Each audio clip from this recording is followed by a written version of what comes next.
We started 60 years ago without a lot, and through innovation, we built Singapore into what it is today. Technology is changing very quickly. The current buzzword of the day is AI. You have to keep up with the change. The whole notion of entrepreneurship has taken a slightly different tilt. Startups are a very powerful engine for innovation-led growth in the whole society.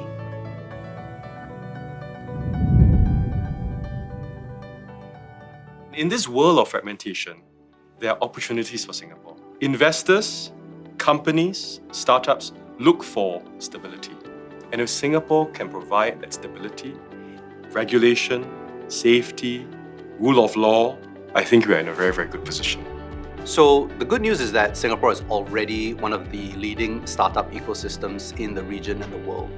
So the next step, I think, is to build more resilient and diverse capital. Whenever you have a startup, there'll be people who'll be coming in and trying to invest in this startup to see whether or not they can have a breakthrough. Now, when that happens, the original investors would want to find ways for their capital that they've initially put in to be taken back, and then for that amount of money to be then used in other budding startups as well. So we need to create an ecosystem of sorts, allowing startups to grow, allowing for capital to be recycled, and along all of this to have a culture of entrepreneurship that facilitates this entire process. Support systems have to exist before a thriving ecosystem can exist.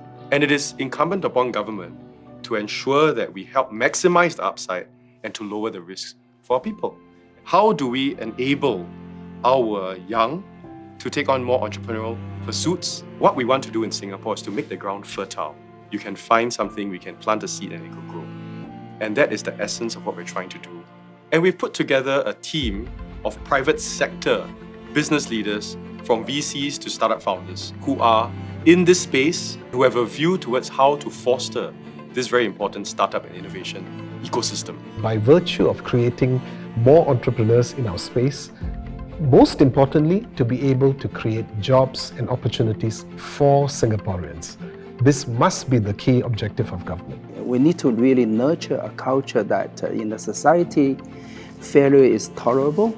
We need to keep pushing this innovation out into new industries, new sectors, and continue dissipating this culture. Recommendations will help us to address pain points now. It will also help us to lay the foundations for the future of entrepreneurship, but we will also continue to find other ways to improve along the way. We will have to find new ways of success, ways to keep this place glowing as a shiny red dot for the future for our children and our grandchildren.